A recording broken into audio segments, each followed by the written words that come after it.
Hello and welcome. Today we have with us Professor Badrul, who is an eminent scholar of international relations and South Asian politics. Today we are going to discuss area studies with special reference to India-Canada relations. So let me now request Professor Badrul to introduce the subject. India-Canada relations is a very important parameters of India's foreign policy, and also if you look at it from Canadian foreign policy also, India plays a very important and pivotal role. Particularly in the 21st century, India and Canada, they are joint partners in peace, prosperity and progress in many areas. When we look at India and North America, not only the United States of America, but Canada also is playing a very important and increasing role in all aspects, in social, in economic, in political, in geostrategic, and also in economic aspects. So I think in this context, India-Canada relations is an important topic that needs to be discussed. So Professor Alam, can you just give us an insight into the historical relations between India and Canada, both being members of Commonwealth and Colombo Plan? I think that's a very important point that to be noted of, particularly because India and Canada, both of them are members of the Commonwealth. As we all know, India became independent on 15th of August 1947 from the British colonial empire. Since India became independent, both India and Canada, they have been important partners in British Commonwealth of Nations.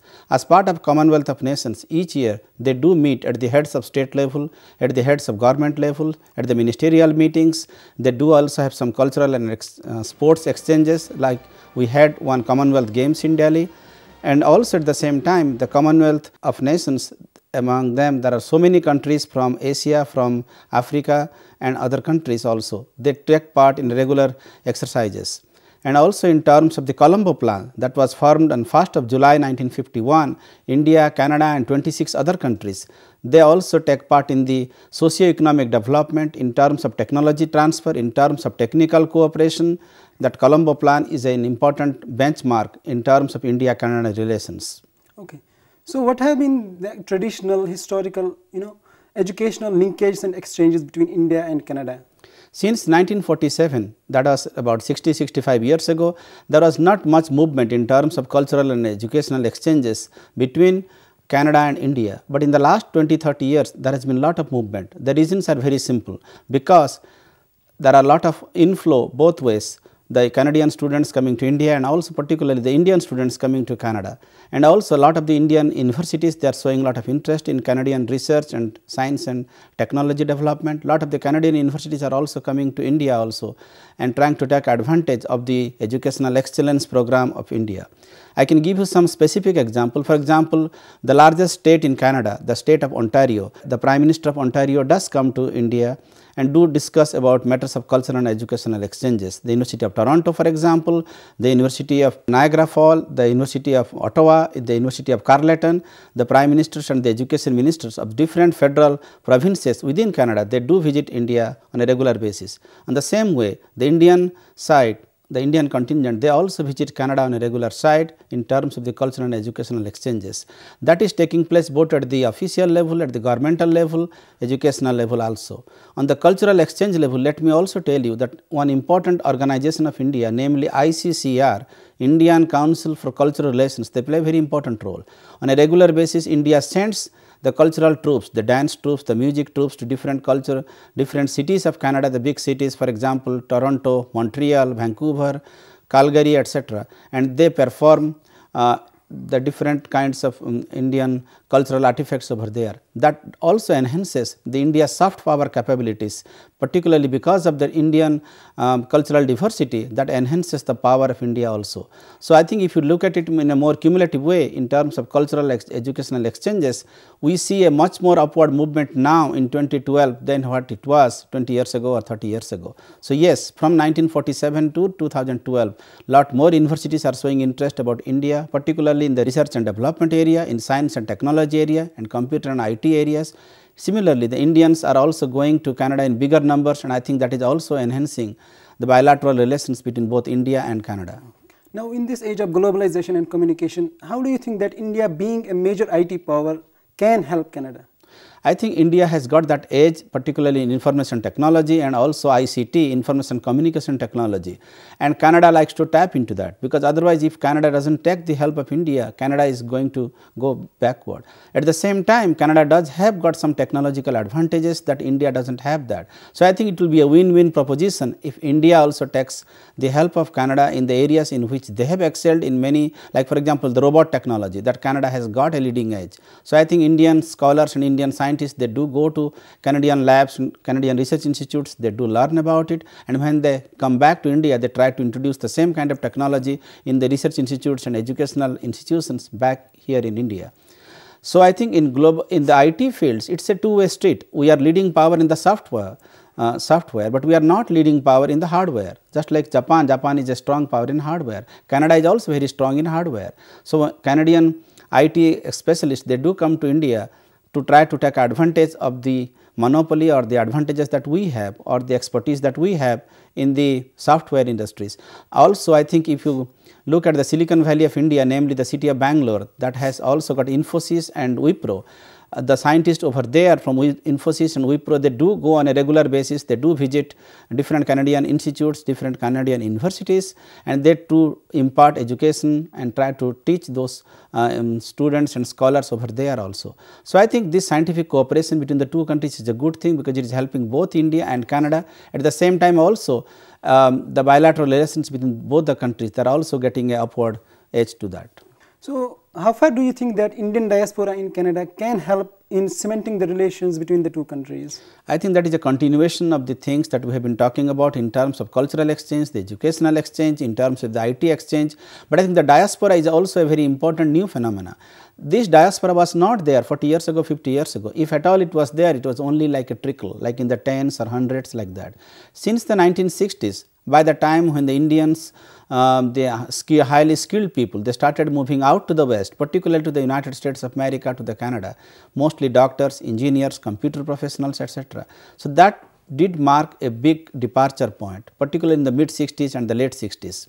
So, those first generation Indians, highly skilled professionals who went to Canada, they worked hard, they tried to contribute significantly to the adapted society which is Canada, but they at the same time they did not forget the land of birth which is India. So, I think instead of being a brain drain, this was like a brain bank, because it is the Indian scholars, Indian skilled professionals, Indian scientists, Indian students going to Canada, trying to learn some of the important things that Canada has to offer. This number was in a minuscule, maybe in the hundreds and thousands as I just told you, but now I think there are more than 2 million Indian expatriates or Indian NRIs, non-resident Indians living in various fields, and they are also contributing significantly to the mainstream Canadian society. For example, if you go to a place called Toronto today, which is one of the largest city in Canada, you have got a small enclave called Little India, where you can get all kinds of Indian cuisine, Indian clothes, Indian music, Indian cultures, etc. You have got South Asia programs, which was not there 20 years ago. Now, if you go to all the major Canadian universities, for example, Carleton University, Ottawa University, Toronto University, McGill University, you have got a specific South Asia program, and they devote a big chunk of course and curriculums on India only. So, I think that way it is also enhancing the India specific courses over there also. So, the diaspora is also contributing actively to the trade, to the commerce, to the economic might of Canada, and also they are investing a lot of goodwill that we are also getting reaping off because of their diaspora. And also in the Indian diaspora, being highly educated and highly skilled, they are also being labeled as a model minorities, just like the Chinese Americans and other Americans, the Chinese Canadians or the Filipino Canadians. So, I think in this respect, the Indian Canadians, those people who have taken Canada as an adopted land, but at the same time they have not forgotten their roots over there. So, I think they are playing a very important role in cultural aspect, in economic aspect, in educational aspects, and they are becoming like a bridge of friendship and cooperation between both the countries, India and Canada. Okay. How far do you think that India and Canada can cooperate with each other as far as counter terrorism and war on terrorism issues are concerned? I think that's a very important one. But for example, let us say the United Nations peacekeeping operations. India is a very leading contributor to the peacekeeping operations, the peacekeeping troops of United Nations in various countries in the world. Canada also actively plays very important role in the peacekeeping operation. There are Canadian contingents in Afghanistan, in Iran, and many places in Africa, the same way just like India. So on the United Nations issue, particularly for the reforms of the Security Council, Canada does actively support India's entry into the permanent members of the United Nations Security Council.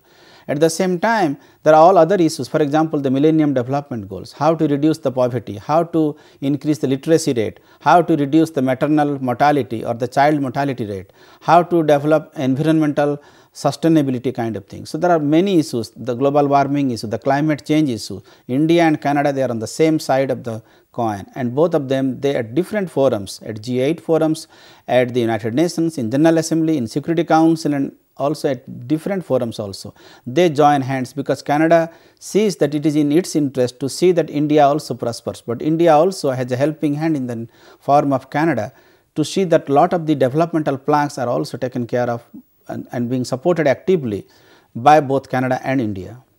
So what is this comprehensive economic partnership agreement, and what is its role as far as economic partnership between India and Canada is concerned? I think that's a very important point that has taken place very recently. 20 years ago or 30 years ago, let us say from 1960s onwards, there was of course some trade volume between India and Canada. For example, India was importing lot of the iron and steel, lot of the wooden pulp, lot of the paper products, etc.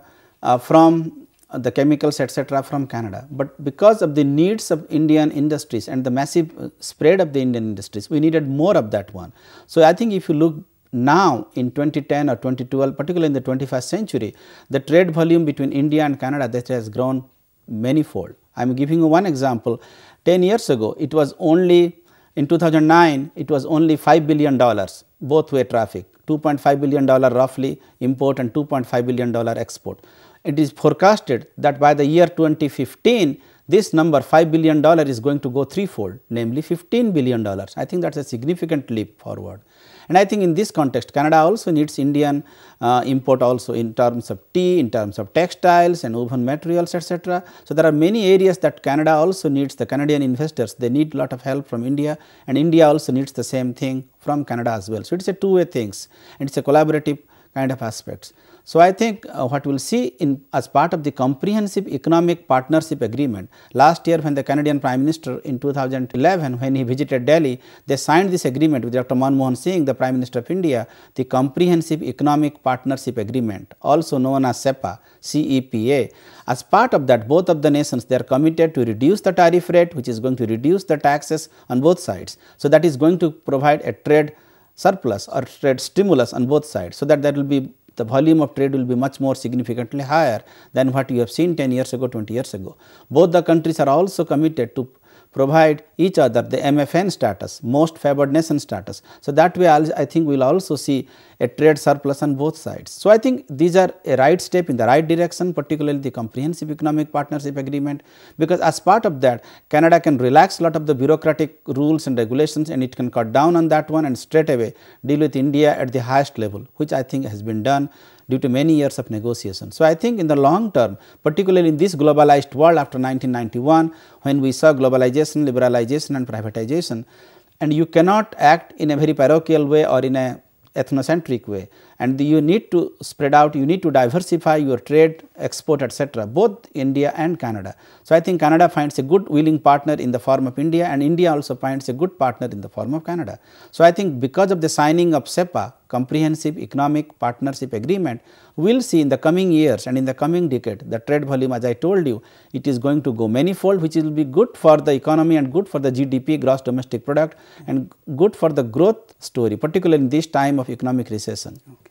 So can you just name some of the Canadian stakeholders which can play a role as far as cementing the bilateral relations between the two countries? Yes, I think that is very, very important, because a lot of times we always talk only from the government to government levels, but there are also important other actors also, they play very important role. There are people to people exchanges, there are provincial exchanges also, because before that 20 years ago, if somebody wants to invest in India, they have to deal with the central government in Delhi. But now I think things are also changing. For example, somebody wants to set up an industry in Bengal or in Jharkhand or in Karnataka or in Gujarat, they can directly deal with the chief minister of that particular state. Same way, if a particular state in India would like to do a business in a particular state, let us say in Manitoba or Saskatchewan or British Columbia or Ontario or Quebec, they can straight away deal with the Trade and Commerce Minister of Ontario, of Quebec, of British Columbia, and they can sign agreements, they can keep the central government informed or the federal government informed as the case may be. And I think that way they can cut short lot of the bureaucratic kind of things that are created at the central levels. So I think that is an important actor, the different provinces, and also it is also happening at a people to people exchange. There is an eminent persons trip that comes. There are a lot of high profile Canadians, they do visit India on a regular basis. Same way, reciprocal basis, the Indian eminent persons group, they do visit Canada and various aspects and society and culture and political aspect. We also have a trip made by on a regular basis by the parliamentarians from the Lok Sabha and Rajya Sabha visiting the parliamentarians in Canada, in Ottawa and also different provincial capitals. The same way the Canadian parliamentarians visiting India, there are a lot of the civil society activists that do that, lot of the NGO groups do that. So if you think the contribution of the provinces, of the municipalities, of the NGOs, of the civil society, people to people contact, parliamentarians contact, the eminent jurist contact, I think each of them contributing in a very positive way, in a very significant way. So I think that is also helping in the bilateral relations also apart from the government to government basis at the federal level. Okay. How far do you think that immigration and visa issues affected the relations between the two countries? I think that is very important because 20 years ago, 30 years ago, as I told you, basically the big influx of the Indian immigrants that went to Canada was in the early 60s. Since then, lot more people are going, the students, they are choosing to stay there longer, they are getting good jobs at a good salary because they are highly skilled.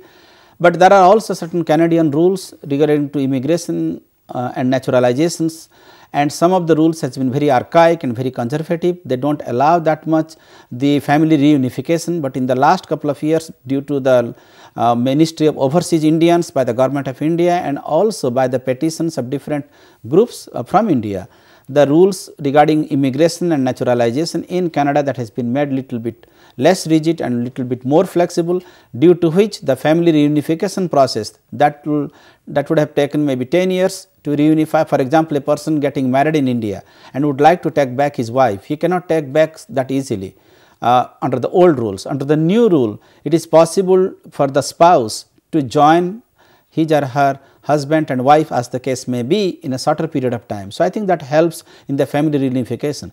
And also the Canadian government has also recently increased the visa quota for the highly skilled people. Just like in America, the H-1B visa, now they have increased it quadruple. The same way the Canadian government, they are now encouraging people who are highly skilled, particularly in science and technology and computer skills, to come to Canada and to contribute to the Canadian society, and that thing can be processed on a fast track basis. So if you are a highly skilled person, you would like to migrate to Canada, I think you can apply through the proper channel and your papers will be taken on a high priority basis and you can immigrate to Canada much more faster than it used to be the case maybe 10 years ago or 20 years ago. Okay. Can you just name some of the venues and areas in trade and investment where India and Canada can cooperate with one another in the coming years? For example, I think I told you the iron and steel industries, for example, in which both India and Canada, both of them, they can provide to each other, and we have got lot of industries here, both indigenous and also we are also encouraging lot of the investors from Canada to invest in India, okay. And also in India recently they have liberalized the FDI, foreign direct investment. We are also setting up SEZ, special economic zones, in which you can have almost like a 50-50 equity basis. So I think now the government of India is pursuing a policy which is more investment friendly, which is going to attract more investment from Canada to invest in India in certain core areas, in for example in trade and commerce, in iron and steel, in textiles and other areas. So I think if you look at the India's advantage, particularly in textiles related things, in apparels area things, in tea etc., and in some of the heavy industries etc., India can provide lot of things to Canada. And from the Canadian side also there are lot of the chemicals, lot of the fertilizer areas, and also iron and steel, particularly the paper pulp, because Canada has a very rich lucrative timber industry. So I think that is also helping India in many ways. So I think Canada can provide a lot of things that India does not have. India can also provide a lot of things that Canada does not have.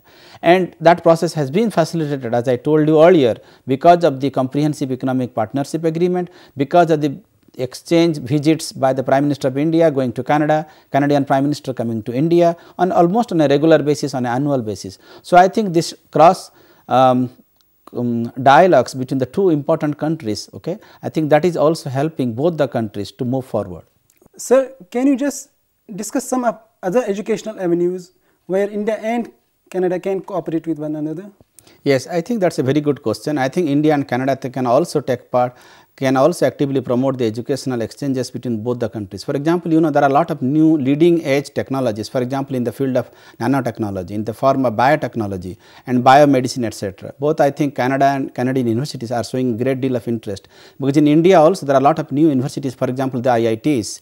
The Indian Institute of Technologies in all of its branches, whether it is Delhi or Kanpur or Chennai or Kharagpur, they are also having increasing collaboration in some of these leading edge technologies, etc. A lot of the central universities in India, for example, Delhi University, JNU, JAM-MLA and many other universities, that is also collaborating with lot of the Canadian universities also, for example, McGill, Toronto universities, etc., where they do have got some advantages that they don't have it over here. So, I think by getting those scholars, by getting those research scientists, by getting those kind of expertise over here, that is also going to help us, because in India lot of the areas in which we have got some fundamental research, in which we have got some advantage in terms of knowledge, but in terms of having the exact equipments we do not have that, we lack those kind of things, which the Canadian research labs or the Canadian universities they do have. Because of the cultural and educational exchanges and because of the ongoing and inflow and outflow both of the scientists and the research scholars between Canada and India, that is also being made possible. I think if we see that in the coming years, the biotechnology and nanotechnology and many other aeronautical engineering, etc., I think the Canadian scholars and the Canadian scientists, they are showing a lot of interest and they are coming in bigger numbers to India. And I think you will see this is being reflected in lot of the cutting edge technologies between India and Canada. Okay. So, what are the target development projects being undertaken by Canadian International Agency, CIDA? The CIDA, Canadian International Development Agency, that is a very important parameters in terms of the development, particularly in terms of trade and development.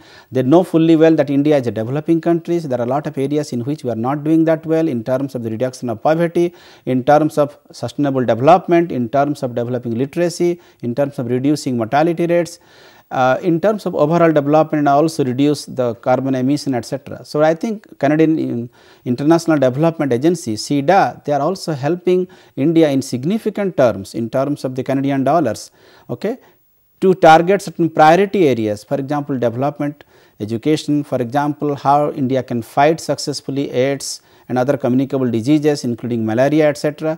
So, there are a lot of areas in which India needs external funding, and I think CIDA provides that external funding. And I think CIDA has been doing it, and since the last couple of years, when Canadian Foreign Minister and the Prime Minister they visited India, CIDA has been providing lot more assistance to India, particularly in those target areas and priority areas in terms of development course, in terms of sustainable development, in terms of environmental issues, in terms of the socio-economic development, in terms of women empowerment, etc., in terms of how to help or assist India in terms of energy security, etc.